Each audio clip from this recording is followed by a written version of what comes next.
Hi, hello, happy Sabbath and Shabbat Shalom. Well, my mom has continued to diligently, patiently clean up my mess, a little at a time. I did fix this box. It had the front end bows real bad, so I took and put a board on the inside, and this is actually a rail from a shower door. It just happened to be about the right length. And then I've used can tabs for spacers to set it so that because the screws that I found from that other project, which we'll go into later, were just a little too, one set was too long, one set was too short. Alright, in here, I still have not yet gotten in here and put the insulation back up. It is part of my to-do list. That banana spider seems to have gone away, but I don't know. I don't know if that mulberry tree is going to make it or not. If it doesn't, oh well, it doesn't. What can I say? If it does, great. Anyhow, so my wandering Jew here, which keeps shedding vines, they need to be transplanted. Our winter cactus is looking very nice. Very happy looking. My spindly pear, not so much. It's looking like it's dying. I need to water it more. In fact, I think I need to do is I need to soak the front of the end of it in water, rehydrate it. They are apparently very durable for that, though. That if I soak that in a tray of water, that in theory it'll soak up a lot of that water and rehydrate from just looking very dead. Now out here, we still haven't repotted all of the aloe veras. Some are. We got some free food from a place that was giving it away, and one of the things that was in there was a single bok choy heart. There were a lot of bok choy leaves. This bok choy heart, I put it in here with a little water, and it has doubled in size in a couple days since just Thursday. It's only been in here 48 hours, and it's about doubled in size. Don't know how to raise them, but hopefully I'll successfully raise some bok choy. Now on to my other experiment, what I call now the big baby. I trimmed around the outside partly because it had some dead and diseased looking branches, plus I made a whole bunch of, I'm in the process actually of making a whole bunch of spaghetti sauce, while at the same time working on ways to get some keto type pastas made.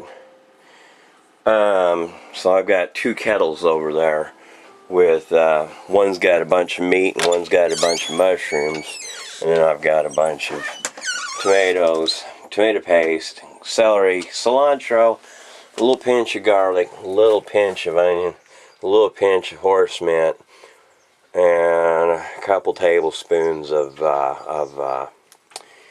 soy sauce. I put Daisy in here because she was getting beat up by the big girls. Daisy, Daisy, Daisy, yes.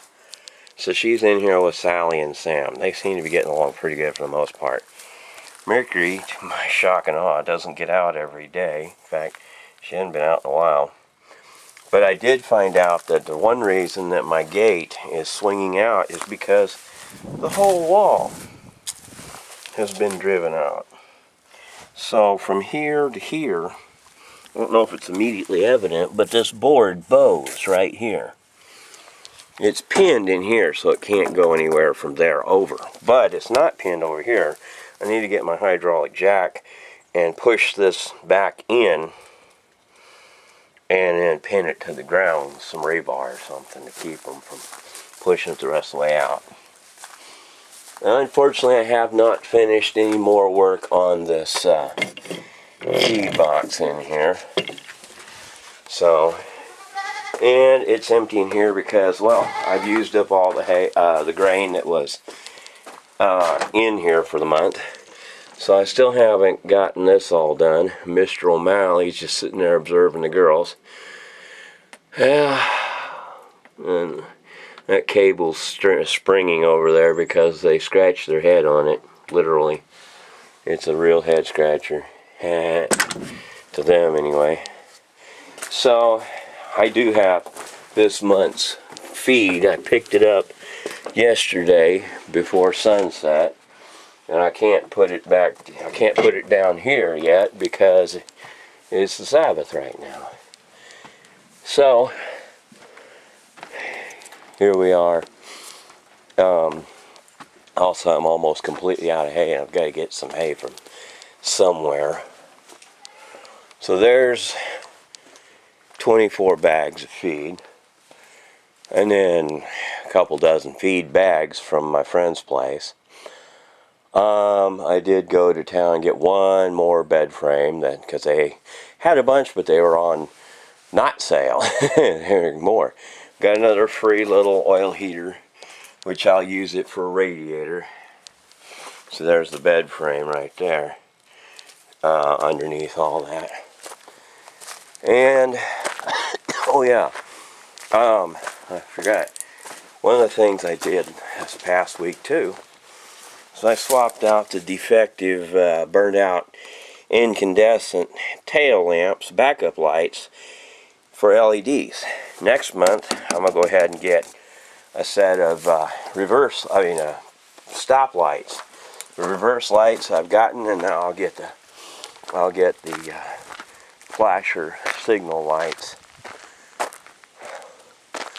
And at the same time, over this past week, I have, due to circumstances beyond my control, been forced to come over here and clean up some of my messy wood scraps. And it's probably absolutely no different visibly. Even though I pulled about 1,000 pounds, maybe a little more, of wood scrap out of here. Like I say, if you didn't, I put it this way, I live here and I'm out here every day, and it doesn't look that much different to me, and I'm the one that did it. The thing is that this wood is not terribly visible until you're looking for it. Then when you're looking for it, you just look under the grass and it's everywhere. Now, I didn't take any of that old ash tree out because I just didn't have enough oomph in me to do it. But only when I get sunshine running, I'll come in here and haul all that out. And that'll go in the deal. I moved the sideboards of my flatbed truck up so that I could back in here. That's why they're like that. Because I also hauled all the wood stumps and stuff that were sitting up here. But you never think about it. I missed a couple pieces, but you never think about them. Because even though they're there, they just don't really stand out. You know, it's not like, oh man, look at this big old eyesore. To me anyway, so other people might think, oh, look at this big eyesore. Yeah, you know, more power to them. Still gotta get that stump out of there too eventually. I've got lots of wood yet to rip and snort and haul out of here. But I actually kind of wish I had happier circumstances for which I've been doing it. Pecan. Here's a pecan. Here's a pecan. Pecan's getting along with the boys fairly well, but he still doesn't like the fact that he isn't with his mama anymore. She also is in the main field. One of the things I hauled out of here, and again probably wasn't super obvious, I had the old stake board pieces, at least most of them, sitting over here. I still see a piece of metal sitting over there I need to pull out of there. That goes to the stake boards. And in the process of burning them, I intentionally put them through the fire to clean off the rotten wood and everything. So these are one kind, and then these are different kinds. But they were all in one truck when I got it, so might as well be the same kind because they all come from the same truck from some previous owners before I bought the truck. And we've had some freezing weather, but for the most part the water hasn't frozen solid yet around here. One thing I did is I took apart a pavilion that people gave me that was damaged, and I've got that steel tube, and I've got this nuts and bolts and washers. I've got my pitchfork up here because I need to fix it. I got my alternator back from the alternator shop, and they rigged it up so that I've got it one wire charging now, which is exactly what I want. That goes to ground, that goes to battery, and we're good. Although I'd really like to rig up a way to have an ammeter and a drain and charge meter on it so that I can keep documents on it. Something on the dashboard. So,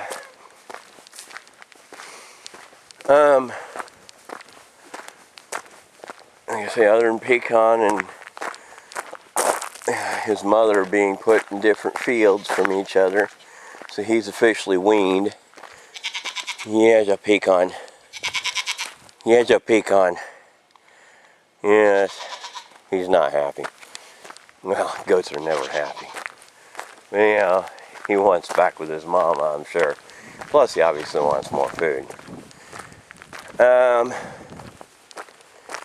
So Mom's vehicle is still over at my brother's place. He's been busy with other things, like building and remodeling a shed for his, well, I guess you say sister-in-law, his daughter-in-law's mother to come, his son's mother-in-law. And so they're gonna, I guess, have her over for an unknown period of time, and so that's what he's been up to. Of course, I haven't done anything with my ore deposit yet, since that's still in the middle of a road, and the road's still a mess. This right here is where I use the tires on my truck to kind of level out the gravel a little bit. Just I come in over there, and then I slowly come over here and power into it, grind it over back into the down into the field. So this is some iron ore that I probably should take somewhere else. So that area right over there, I had burned animals there and burned up a bunch of brush. And well, that area is presently defunct, I suppose you could say. But anyhow, you see all this wood here I still have to drag out of here at some point. When, I don't know, because it partly depends a lot on how many more animals die on me. Unfortunately, in 1 month I've had 2 does and 1 buck die on me. They died about roughly 2 weeks apart, so no sooner than I got one body pretty much burned up, another one died, and I got it burned up, and another one died.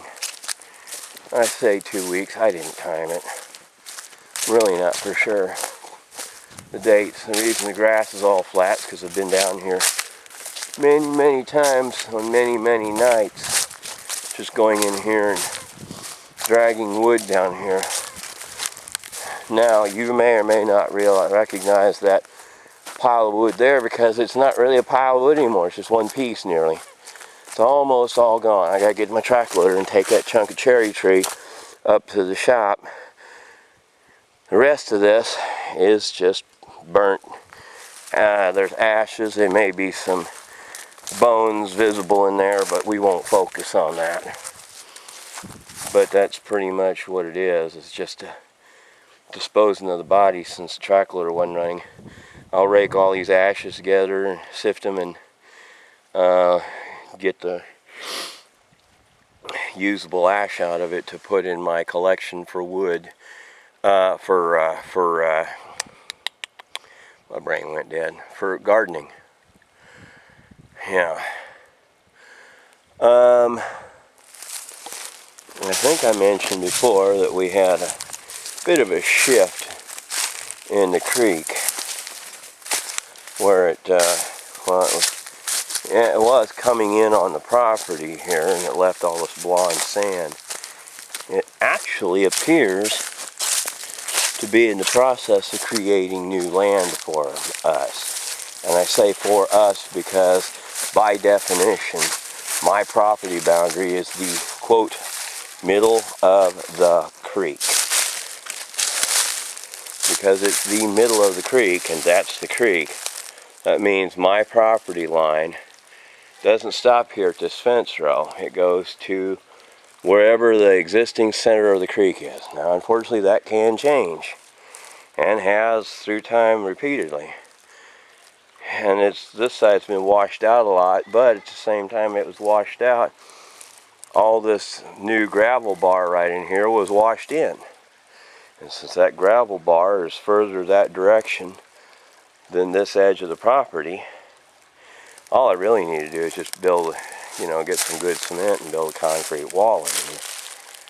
Now over here, I'll probably end up having a lot harder work. So I want to gather this blonde sand out of here because it's really good for concrete, and it's also terribly prone to be quicksand.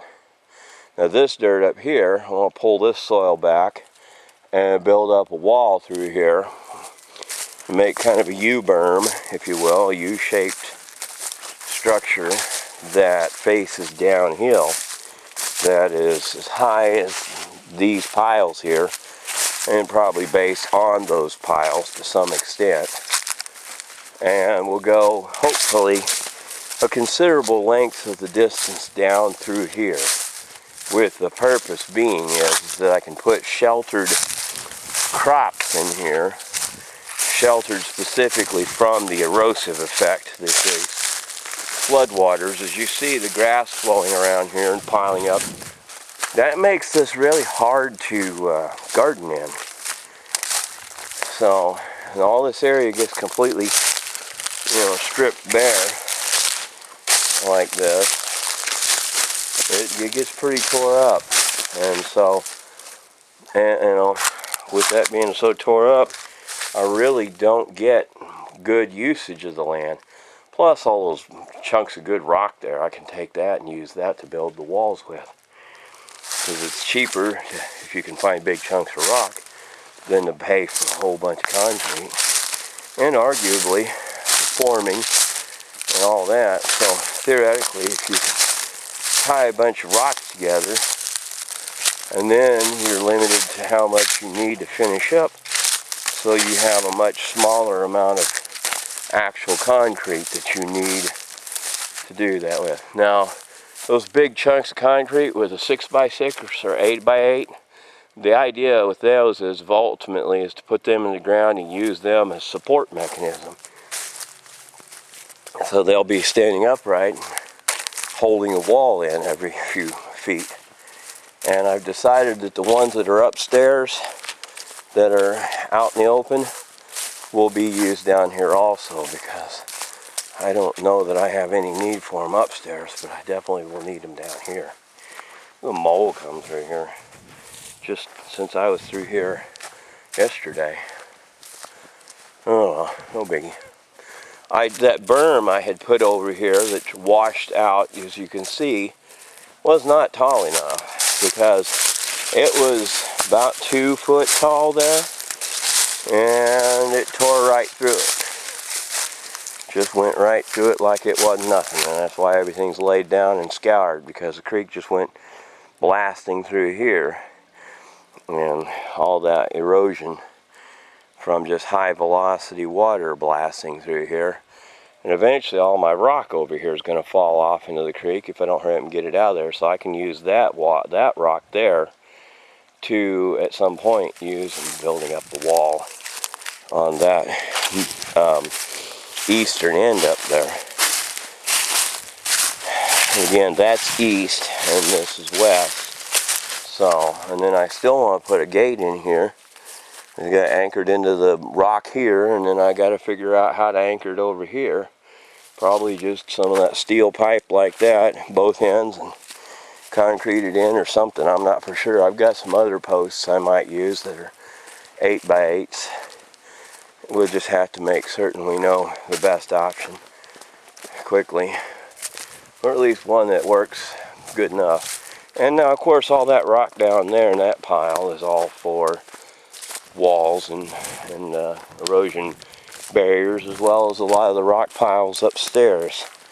So I don't know if I have near enough to do the whole job, but if I just start and keep going, in theory, at some point, I'll have enough to do the whole job.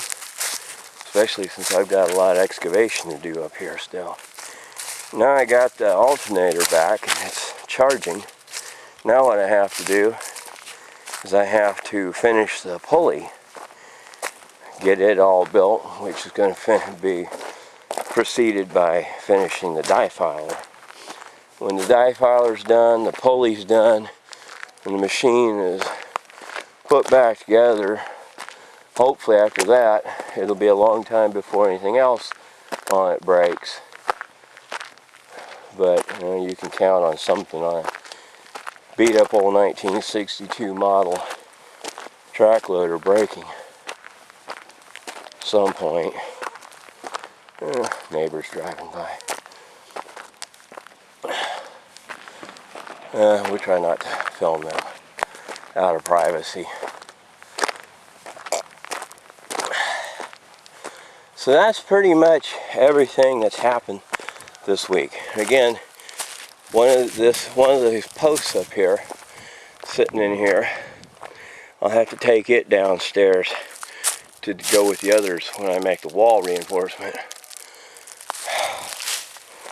And the reason, if I can get them out there like that, is because of the fact that with all that concrete on them, it'd be a lot easier to have them sit while I do other work around them. Since, it's concrete that's already paid for. And all this area, when I cut all that out, all that rock and shale and everything will go down there as well to be part of the fill and the build. So that's the plan as it sits, unless some better idea comes along.